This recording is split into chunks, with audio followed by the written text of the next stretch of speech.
Huwag ko kayo matakot. Ano ba tawag niyo? Martial law na nga. Mas worse pa nga ito sa martial law eh.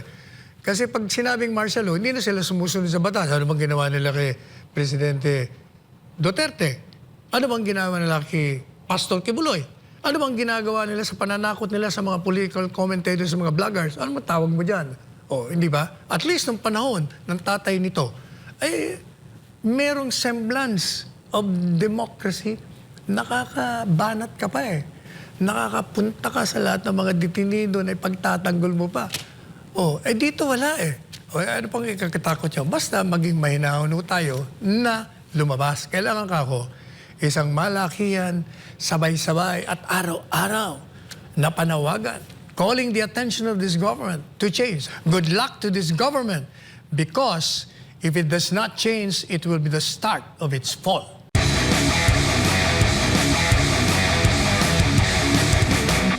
Paulit-ulit na sinasabi ng Presidente Marcos Jr. na walang jurisdiction. Hindi ba kayo saksi pinupuri ng programang ito kahit nabubuisit yung iba sa akin? Bakit mo pinupuri yan? Kasi tama yung linya niya. Walang jurisdiction. Sumusunod siya sa linya ng Presidente Duterte. Tama siya dun eh. Walang jurisdiction. We will not cooperate in any manner or form or shape. O hindi ba tinulugsa ko nga ho yung mga alter egos niya dahil file ng file sa ICC. Nang kung ano nung pleading, sabi ko, file ka ng file. Akala ko ba walang jurisdiction? Hindi na kami may jurisdiction. Nagkukontra-kontrahan kayo. O madalit sabi, sinasabi niya na talagang walang jurisdiction. Pero, napansin nyo, nung bandang huli na, nag-iiba ang tono sa pamamagitan ng mga tao niya. Sinasabi niya. And yet, yun yung mga subsequent o yung matapos siyang magsabi ng walang jurisdiction, nagsimula na yung, pero pag humingi ang ICC ng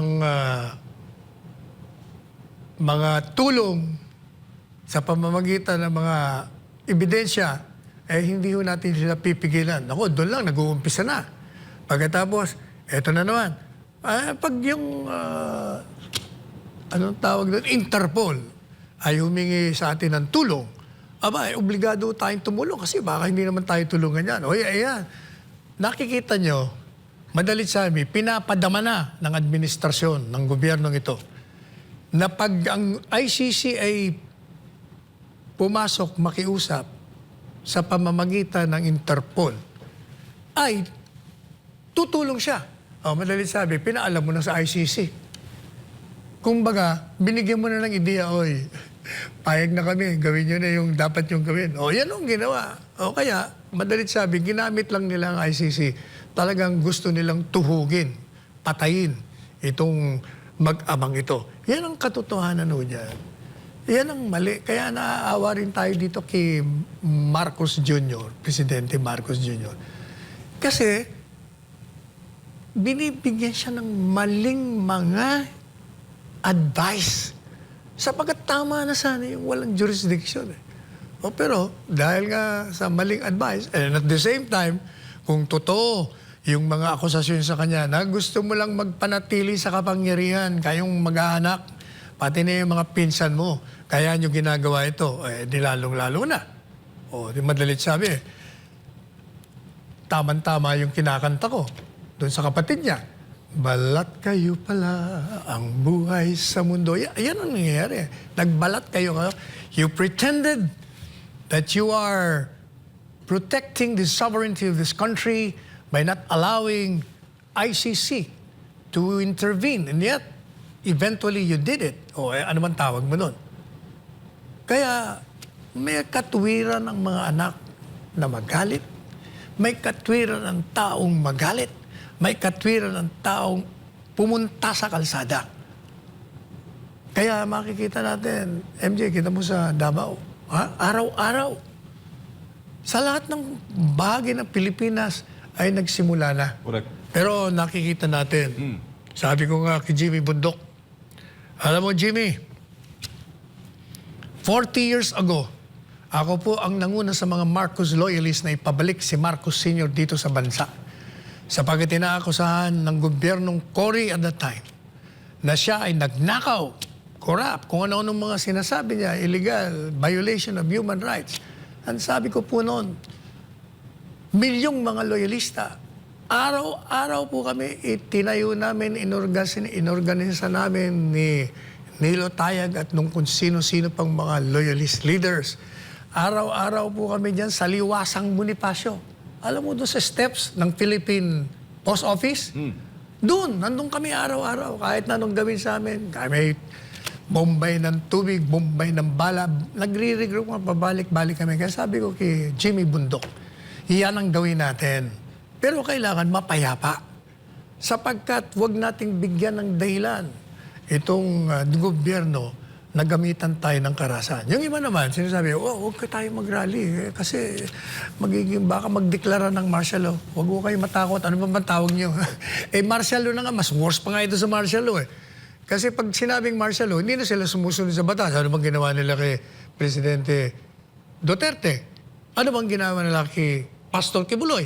Ano bang ginagawa nila sa pananakot nila sa mga political commentators, sa mga vloggers? Ano matawag mo dyan? Hindi ba? At least nung panahon ng tatay nito, merong semblance of democracy. Nakakabanat ka pa Nakakapunta ka sa lahat ng mga detenido na ipagtatanggol mo pa. Dito wala ano pang ikakatakot yun? Basta maging mahinahon tayo na lumabas. Kailangan ka ako isang malakihan, sabay-sabay at araw-araw na panawagan, calling the attention of this government to change. Sabi ko, hindi ba, sa isang panayam, ang sabi sa akin ng anchor na si Karen Imeno, good luck, Attorney Panelo, to your petition for writ of habeas corpus. Hindi ba ang bilis na sagot ko? Good luck to this government because if it does not change, it will be the start of its fall. Hindi ba, ilang views, likes, 3 million plus na. Ano ang ibig sabihin nun? Ibig sabihin, yung mga nakarinig nun, nakapanood, nag-a-agree sila na kailangan ng gobyernong ito'y makinig po kayo sapagkat hindi po pwedeng mauupo na lang ang taong bayan at manunod sa inyo na walang ginagawa. Pinakita na sa inyo sa panahon ng tatay po ninyo, Mr. President, na pinalayas siya dahil ang taong bayan nagalit. Sa panahon ni Erap, ganun din ang nangyari. Hindi na ba kayo natuto? Ang ganda-ganda, nagkaroon kayo ng political capital. Di ba? Sa lahat ng mga pahayag ko, lahat ng articles ko, sinasabi ko, you have resurrected the name of the Marcos. Ang ganda. Ituloy-tuloy mo na yan. Naku, sinira mo. Ayan na naman tayo. Deja vu na naman tayo. Babalik na naman tayo. Kaya kailangan iparamdam mo natin. Alam nyo, hindi mo madadala ito sa iyakan. Hindi mo ito madadala sa banat tayo ng banat sa social media, sa text, sa chat. Kailangan physical, bodily presence ang kailangan natin. Basta mapayapa, maniwala kayo. Tanda mo si Gandhi?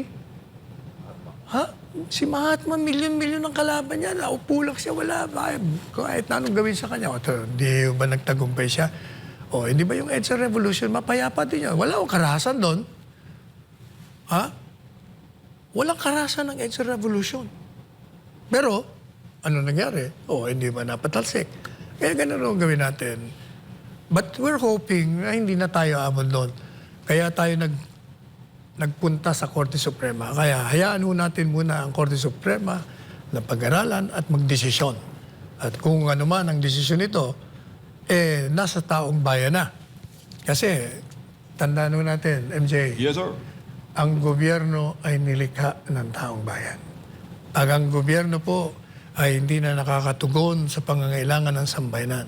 Kung ang gobyernong nilikha ng taong bayan, ang siyang lumalabag sa batas, sa saligang batas na nilikha ng taong bayan na naghalal sa kanila, hindi po ba?